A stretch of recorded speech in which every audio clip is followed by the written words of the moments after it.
Hi, my name is Silas, and I'm the host of the PAN podcast. Welcome. Non-communicable diseases, pandemics, antimicrobial resistances, and climate change are among the major global health threats of our time, and we can use the power of nutrition, specifically plant-based nutrition, to counteract these threats. I think that even though many people all around the world are already working on this, we could be doing even more to efficiently counteract these threats. Because of that, I generally feel a sense of urgency. Sometimes, to be honest, I feel a bit overwhelmed by the status quo, and at other times I feel very hopeful that we will be able to facilitate the necessary individual, societal, and global changes. And the need that I, and maybe some of you also have to be able to support that change are powerful and practical tools. This is why I'm excited and honored to be able to share with you my conversation with Dr. Melanie Joy. Melanie is a Harvard-educated psychologist, and she's the founding president of the international NGO Beyond Carnism. Melanie and her team have provided consulting and trainings across 6 continents to those who advocate a plant-based diet, build communication, outreach, strategical thinking, and relational skills. Melanie is also the author of 6 books, including the award-winning Why We Love Dogs, Eat Pigs and Wear Cows, and Getting Relationships Right, a one-stop guide to relational literacy and healthy relationships. I think that Melanie's ideas, concepts, and practical tools are incredibly empowering and very helpful for pretty much everyone. For example, if you're a health professional and you would like to improve your relationships with your patients or with your colleagues. If you're someone who's generally interested in communicating the messages that are important to you in a more effective way. Or if you would like to build a more resilient and healthful relationship with yourself, this conversation might be just for you. And now, without further ado, I am very happy and grateful to be able to share with you my conversation with the intelligent, well-spoken, and truly kind-hearted Dr. Melanie Joy. So Melanie, first of all, thank you for being here. I know that you are very busy. I know that you work tirelessly, and I know, that you have little time. So I'm very, very thankful that you are here with me today to, talk about very important issues, and specifically talk about 2 books that you've written and 2 concepts that you've come up with in those books. The first book being Getting Relationships Right, and the second book on carnism, on the concept of carnism. And so thank you for being here. And It's a pleasure. yeah, thanks. And I would like to start with Getting Relationships Right. That's one of your most recent books, or more recent books, that you published in 2020. And in the book, you have developed a concept that you call relational literacy. And I think it applies to many, many, many different situations, if not all situations in our lives. So could you explain what relational literacy is and why it's so important? Sure. Thanks. And thank you for having me. I love PAN and I'm so excited about what you guys are doing and just I'm so happy to be a part of it. So it's really great to be here talking with you about these important issues.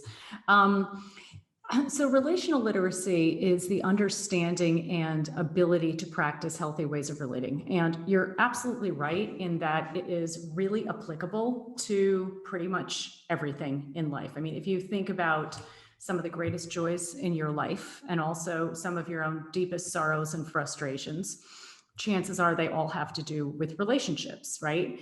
And if you think of some of the most pressing problems, not only in personal life, but also in our world, like, war, poverty, sexism, racism, political polarization, epidemic toxic communication, animal exploitation, climate change, these also have to do with relationships, if you think about it, or the way that we relate. All of these share a common denominator. I mean, we tend to assume that each of these problems is somehow like disconnected, but when you look at them, they do have this common denominator of relational dysfunction or dysfunctional ways of relating to ourselves as social groups, to other animals, to the environment, and so on and so forth. So relational literacy is really fundamental to transforming our lives personally and also to helping transform our world. I always say that it never ceases to amaze me that we have to learn complicated geometry that we'll probably never need to use, and yet we don't get a single lesson in how to be healthy relational beings. And when you think about some of these problems that I've talked about, they're not problems that are caused by people who don't know how to do geometry. And, particularly when we're thinking about health, as many of your listeners are concerned with health, physical health and well-being, study upon study has shown that people who have healthy, fulfilling, connected relationships fare better in pretty much every aspect of life. I mean, they're healthier, they're at reduced risk for a number of diseases, they're at reduced risk for anxiety, depression, mental health issues, and they also tend to enjoy greater success in life and even to live longer. So, I mean, the nice thing is that when we commit to building relational literacy, which anyone can really learn, this is a set of principles and tools that anyone can learn who's interested in doing so. When we really work on building relational literacy, we not only can dramatically improve our own lives and our own relationships, but we also become better able to create a more compassionate and healthful world. Yeah. Yeah, I think that's incredibly eloquently put, and very, very that's how it appears in my reality as well. I realized that when I read your book, it became so apparent to me that I'm always in a relationship, and that I always relate to at least to myself. And then if I'm in contact with one other person, it's one other person. If I'm in contact with a group of people, it's just, there are so many relational threads, I think about them like that in my head. There's so many threads to other people, and always that threat to myself, or thread with the D at the end, sure.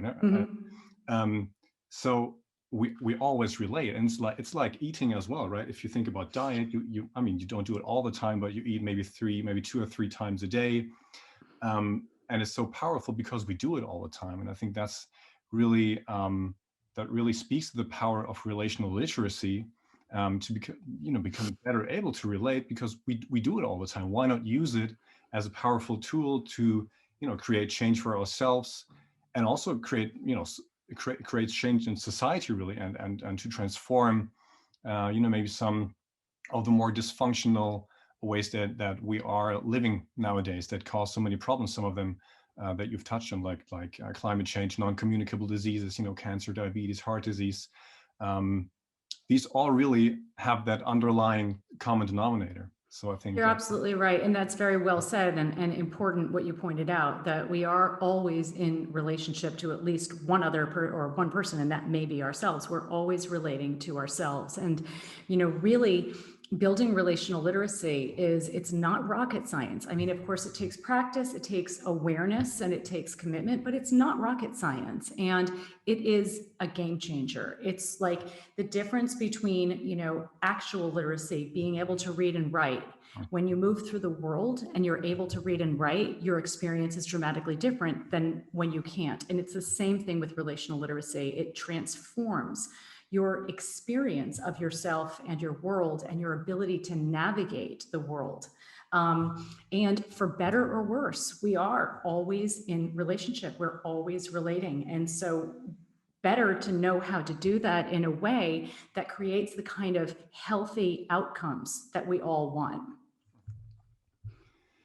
Well, one of the situations that we find ourselves in often, for example, when we're talking about people at PAN, medical doctors, or other people in health professions, we find ourselves in a situation where we would like to address the issue of plant-based nutrition, right? We would like to maybe talk to a patient, talk to a loved one, talk to someone in our family or a friend who would like to maybe help change their behavior in a more healthful way, and specifically maybe change their diet more towards a plant-based diet.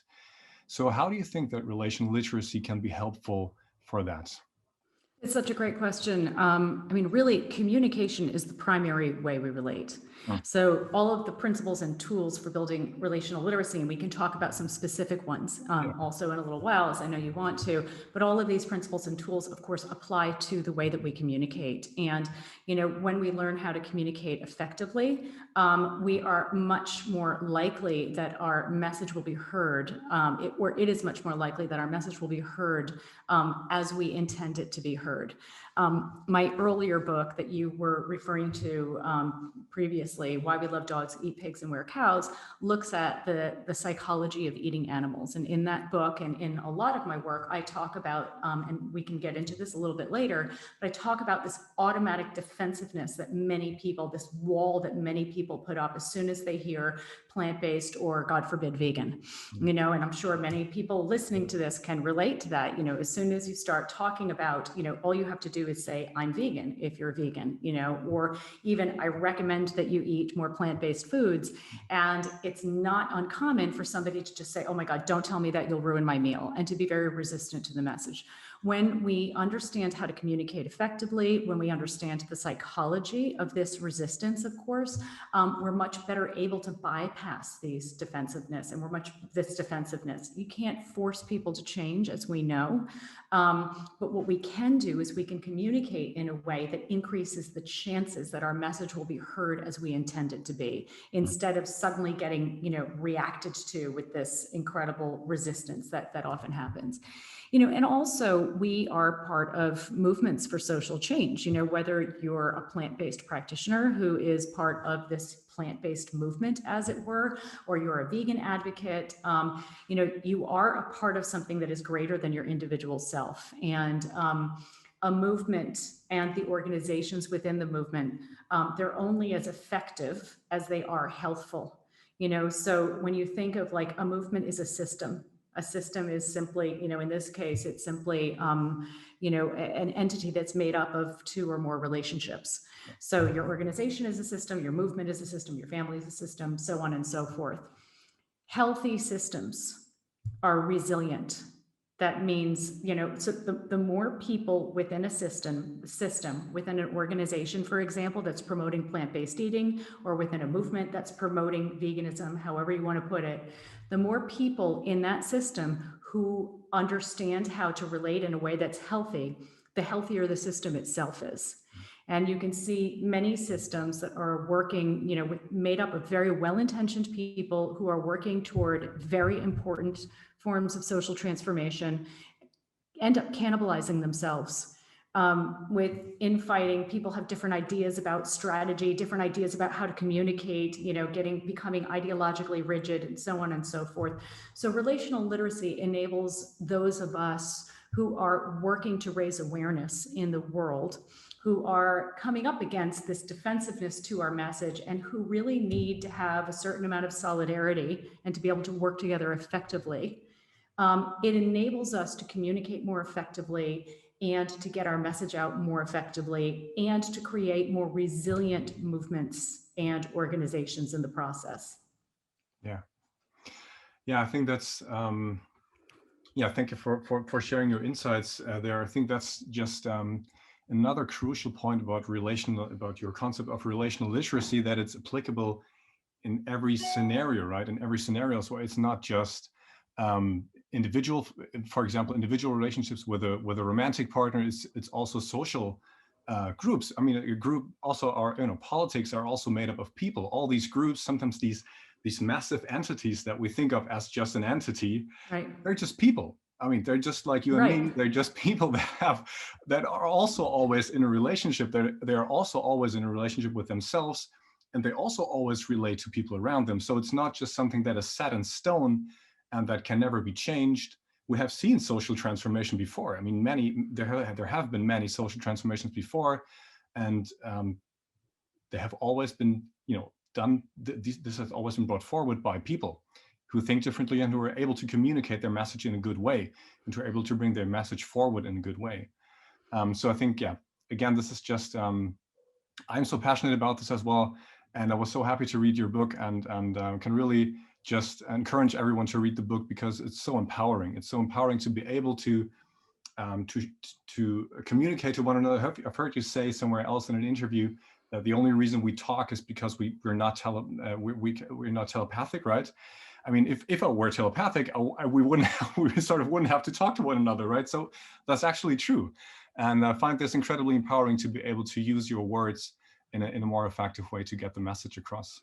Thank you. And to your point, in terms of people contributing to a better world through developing relational literacy. I mean, if you think about it, I often say that I think if our collective level of relational literacy were not so low, because most of us get no formal training in how to be relationally, healthy. If we weren't still living in the relational dark ages, we would not vote for relationally dysfunctional leaders. We would be aware, we would recognize the signs of somebody who is relationally dysfunctional, meaning that they're a person who's going to be creating relational harm and violating integrity. Yeah, absolutely. And I would like to get into some of the specific scenarios where we can really use relational literacy and how we can use relational literacy. But let's first maybe, could you describe, if you were to boil it down, what exactly? I mean, there are functional and there are more functional and more dysfunctional way to relate and to communicate. If you were to boil that down, a healthy relational dynamic, what would that be? What does a healthy relationship dynamic look like? So what I call the formula for healthy relating looks like this. This applies, this one simple formula. There are lots of principles and tools, that go into building relational literacy, but all of them rest on this one simple formula. If you look at the relationship literature and, you really boil it down and ask, what's at the core of it? This is what I would say it actually is. This is what it is. And this one simple formula can be applied to any kind of relationship, regardless of its duration. It applies to brief interactions and, of course, communications, and to long-term relationships. Relationships really are just a series of interactions. It applies to how we relate collectively, as social groups. It applies to how we relate to ourselves, how we relate to other individuals, how we relate to other animals, how we relate to the environment. It applies really across the board. So when we practice healthy relationality, what we do is we practice integrity and we honor dignity. And I'm going to break this down. Okay, so we practice integrity and honor dignity, and this leads to a greater sense of connection and security. One could even say it leads to secure connections. So the practice of integrity is the practice of the core moral values of compassion, which is caring, and justice. Integrity is the integration of our values and our practices, right? So if studies have shown that compassion and justice, these are the two most widely espoused moral values, human values, globally. So when you practice integrity, that basically means you treat somebody kindly and fairly. You treat them the way that you would want to be treated. And when you honor someone's dignity, that means that you perceive and treat them as having intrinsic worth, as being fundamentally worthy of being treated with respect. You don't see them as less than you or anybody else on the planet. And again, this applies to how we relate to ourselves as well. So when we practice integrity and honor dignity, we create a sense of connection. We increase our sense of connection. We increase our sense of security in a relationship. So if you just think about a relationship in your own life that you consider a pretty good relationship, chances are you trust that other person is going to treat you with respect. Chances are you trust that person doesn't see you as somehow inferior, as less than, as a being. And chances are you feel more connected and secure with this person than you do with somebody who you don't feel this way about. And then, of course, on the opposite end of the continuum or the spectrum is, the recipe or the formula for dysfunctional relating. And that, if you think about a relationship you have in your life, your own life, that you think is not very healthy, maybe it's like somebody you haven't even met before, like a troll, an online troll or something. Chances are you don't feel like this other individual practices integrity toward you. You don't feel that they honor your dignity, and you do not feel secure with them, and you don't feel connected with them.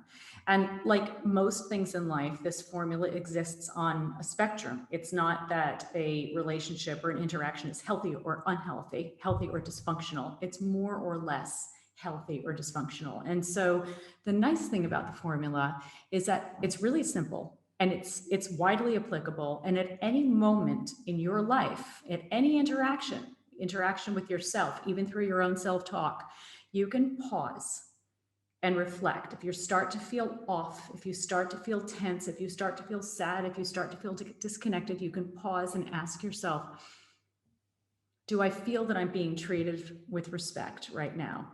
Do I feel my dignity is being honored? Am I doing this to the other individual? Am I doing this to myself? And you can just try to shift course so that you're positioning yourself on the continuum in the direction you want to be facing. Yeah. I mean, there are two things that you've just mentioned that I really would like to address. One of them being that it's on a spectrum, that it's on a continuum. I think sometimes we look at the world sort of in the black and white, as if it was a black and white situation, as if something was inherently good or inherently bad, or we could either do the one thing or the other. But then most things are on a spectrum, and most behaviors are on a spectrum as well, right? So I think this is really interesting to look at when we look at relationships. There aren't only good relationships or bad relationships. We might use these terms and it might come natural to us because we have certain feelings connected to them, but really they're just on a spectrum. And the other thing that you've touched on, which I find so empowering in this context, is that we can practice it. Like this is not something that we're born with. I wasn't certainly not born with it. I didn't learn this in my family context to do this the way, for example, you describe it in the book, or the way we know from studies that it's a more healthful way to connect. So this is incredibly empowering, the fact that we're able to learn this. And when I read your book, I was especially struck by two concepts that you bring forth. One of them being effective communication, and the other one effective listening. Could you explain a little bit especially maybe what effective communication looks like? How can we communicate effectively, and how maybe is that also different from the way that we usually communicate, which I know you describe as debating? Mm-hmm. Sure. And effective listening is a part of effective communication. And so, as I said before, communication is the primary way we relate. So the formula that I just described applies to how we communicate. So, but taking this, I think to something a bit more practical, right? What does it actually look like? Yeah. So all communication has, all interactions really, but all communication, we'll say here, has two parts. It has the content and the process. The content of a communication is what we are communicating about. It's essentially the subject, right? So we could be talking about whether to stay in or go out on a Saturday night. The process is how we communicate. Generally, people tend to over-focus on the content and to under-focus on the process, but the process actually matters more. So if you think about a conversation, for example, that you had like maybe a month ago or maybe 6 months ago, it's possible that you've actually forgotten the content entirely. You don't even remember what you talked about. But chances are you still remember how you felt in that conversation. The process typically determines how we feel. So when our process is healthy, we can talk about just about anything without arguing. And when it's not healthy, we can't talk about anything without arguing. You might know people who are like really on the same page, but still seem to find a way to fight with each other, right? A healthy process has as its goal mutual connection. As you mentioned before, and you put it really well, the only reason we communicate is because we're not telepathic, right? So the goal of our communication really is mutual understanding. When our process is healthy, our goal for the communication is mutual understanding. It's for you to understand what I'm thinking and what I'm feeling, and ideally what I need, and for me to understand the same from you. That's it. It's mutual understanding. Our goal is not to be right, which means to make the other person wrong. It is not to win, which means to make the other person lose. You mentioned debating. In a healthy process, we are discussing rather than debating. It doesn't mean that we don't want a particular outcome, but our first goal needs to be connection. It needs to be mutual understanding. And we need to come at this process through a commitment to integrity and to practicing integrity and honoring dignity. So when we have, when our goal is mutual understanding, our goal is not to win, which I said earlier. So we don't engage in debates. So debates are, the debate model is often not very productive. In some cases, in some instances, it's necessary. If you're a lawyer in a courtroom, for example, or maybe if you're running for political office and this is the setup that you're kind of stuck, having to use. Yeah. But in most cases, it's actually counterproductive. When people debate, they are seeking to win. That's what we do with debates. We seek to win. If you invite somebody into a debate with you, you are basically inviting them to come up with all of the reasons to prove why they're right. You are not inviting them to open their minds to your point of view. And studies have shown that the more people search for reasons for the rightness of their position, the more stuck in their position they become. So for example, if you're debating somebody about whether eating animals is healthful and ethical, or however you want to frame it, if you're debating them about that, you're inviting this person to find all the reasons for why it's normal, natural, necessary, legitimate, and appropriate to eat animals. And they're a lot less likely to hear your message of why plant-based eating is, something worth considering. Yeah. Yeah, I think this notion that I'm curious what you think of why this debating culture has sort of taken over the way we talk to one another. It's incredible because we mostly don't understand one another, and we mostly don't feel understood. It's a sort of a nourishing ground for conflict. So yeah, I mean, why do you think that is? Why do you think we've come up with that kind of a model to communicate with one another? I mean, it's a very patriarchal model, right? It's a hyper masculine way of relating, essentially. Women are much less likely to debate than men are. Men are socialized to, have been historically socialized to associate, being a quote unquote real man with having power over others, with winning, with competing and winning, and wielding their power over others. And the debate model is a verbal manifestation of that very kind of mentality. I mean, we tend to socialize people in the West, and particularly in patriarchal cultures, to think and communicate in ways that are more competitive, individualistic, militaristic, and so on. And debate is, sort of a piece of a whole. And I don't mean to knock the value of debate when debating, may in fact be an appropriate way of communication. But in general, if we're trying to, create connection and open hearts and minds and encourage, self-reflection and reflection of other, and deepen and broaden our understanding of a topic and of each other, debating is a good way to bring about the very opposite outcomes. Yeah.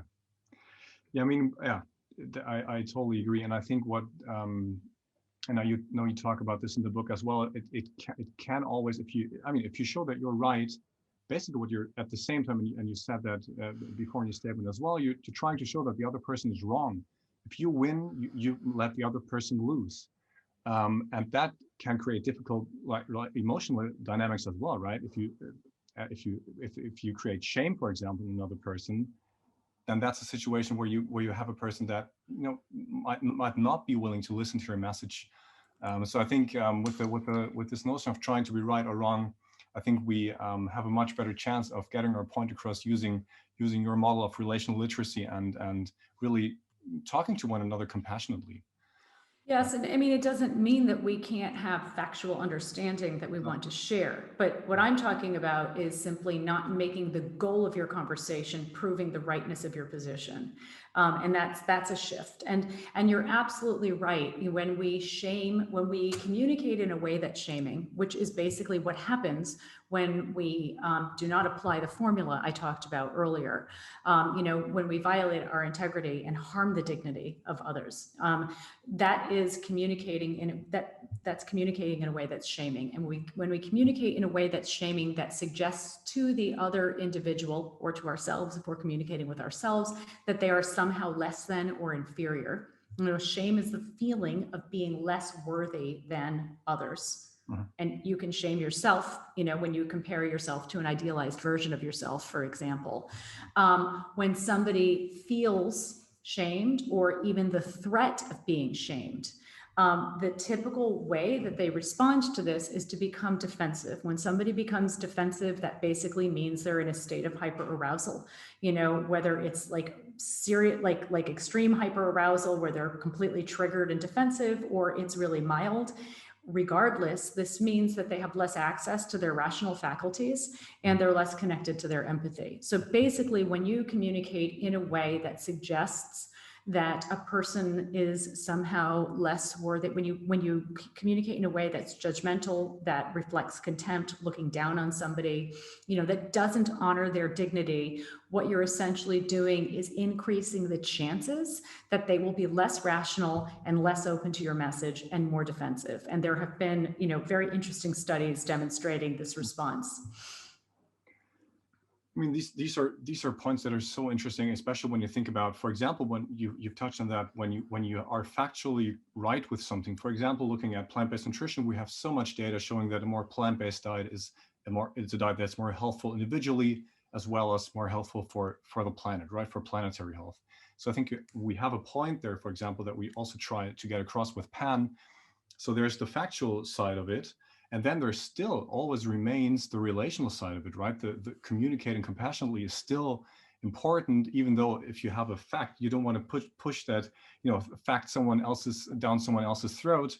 You still have to, you don't have to, but I think it's helpful to understand that you're still relating to another human being or to another being that you would like to maybe give the opportunity to be able to change.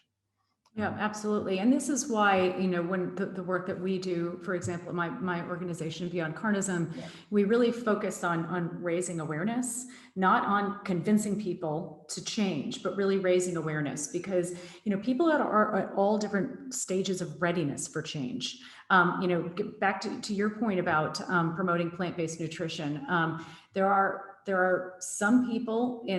many people in the world who are simply not ready to make that change in their life, even if it's just taking baby steps. They're too defensive. They're too steeped in their own traditions, their own ideas, their own ideology, their own culture. It's too threatening for them to think about moving out of where they are. Although, asking people to change incrementally or encouraging people to change incrementally obviously decreases defensiveness significantly. Nevertheless, there are a number of people, for whatever reason, who feel that they cannot make this kind of change. And some people are just economically unable to make their food choices freely, and that's just the reality. And there are many people in the world who are in fact ready for this message and who are ready to make not baby step changes, but really significant changes when it comes to their dietary or ideological orientation, to really shift from carnism and eating animals toward a plant-based diet. And these are the low-hanging fruits. These are the people that we want to reach. And doing that through awareness raising, awareness raising is saying, I am not telling you what to do, because we can't, that's what legislation is for. It's not advocacy. All I am doing is I am sharing information in a way that honors your dignity in an honest, as objective way as possible, and communicating in a way that hopefully reduces your defensiveness so you can take in the information that I'm sharing. That's awareness raising. That is giving a person the opportunity to hear what you believe is an important message for them to hear, and allowing them to move with that information however they see fit. You're not attached to the outcome, essentially. You're not trying to force change, you're inviting change.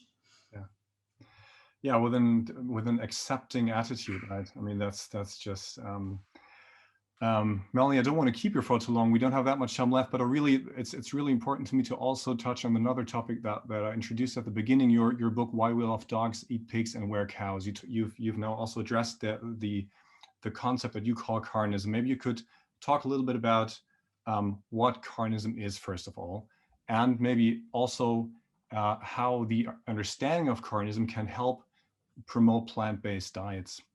Yeah, sure. So carnism is the invisible belief system or ideology that conditions people to eat animals, to eat certain animals in particular. So it's essentially the opposite of veganism. We tend to assume that only vegans and vegetarians follow a belief system when it comes to eating animals. But the only reason that many people in the West anyway learn to eat pigs but not dogs is because we do follow a belief system when it comes to eating animals. When eating animals is not a necessity for survival, which is true for many people in the world today, then it's a choice, and choices always stem from beliefs. And of course, carnism is a global phenomenon, so the type of animal consumed changes from culture to culture. But the way that we relate to eating animals remains remarkably consistent. We learn to classify, whatever culture we're in, we learn to classify a select handful of animals as edible, and all the rest we learn to classify as inedible and often disgusting and even morally offensive to consume. And so what's really especially important for people to know who are interested in helping promote plant-based eating is that carnism it's a special kind of belief system or ideology. It's dominant. What that means is that it's invisible. It's woven through the very structure of society. It shapes norms, laws, behaviors, beliefs, etc. And it's institutionalized, right? So when we study nutrition, for example, we're actually studying carnistic nutrition most of the time, but the bias is invisible because the system is invisible.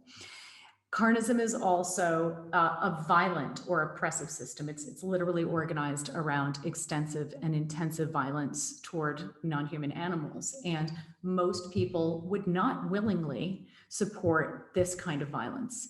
And so carnism, like other oppressive systems, it's structured similarly to systems like, patriarchy and classism and racism. It needs to use a set of psychological defense mechanisms so that caring or compassionate people support harmful practices without fully realizing what they're doing. It distorts our perceptions so that we feel comfortable eating certain animals and feel resistant against any information that would actually free ourselves from the carnistic box we don't even know we're in. So for example, I'll give you just one example of a defense mechanism for listeners who would like something a bit more concrete.